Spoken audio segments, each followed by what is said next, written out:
اللهم أعطنا في الدنيا 45 تنكر ملانة جاز وطرمبة ملك عشان نبعد عن الويكة ونقبل في سكولكوليتا وجاته. اللهم كتر علينا الشاورما وخفف عنا أكل الكسرة يا رب. ربي إنك تجيب الدعوات فأنئمنا ب140 كيلك و18 عمارة ملك.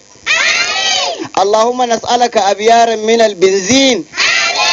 اللهم تقل الجيب حتى نخيط مترين.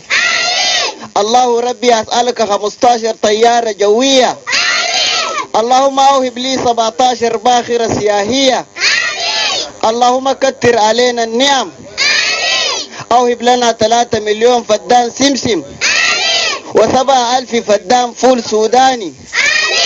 يا الله 2 مخازن 17 متر في 17 مليون دولار. وخفف علينا الغبار. اللهم كتر علينا النعم. اللهم أعطنا في الدنيا كهرباء 24 ساعة. كهرباء بدون بابور ولا أسلاك ولا أمايد ولا طاقة شمسية. اللهم وفر المياه في الأبيار لا تنقص ولا تزيد. اللهم آتنا في الدنيا حسنة وفي الآخرة حسنة وقنا عذاب النار. آمين. وشكرا ولد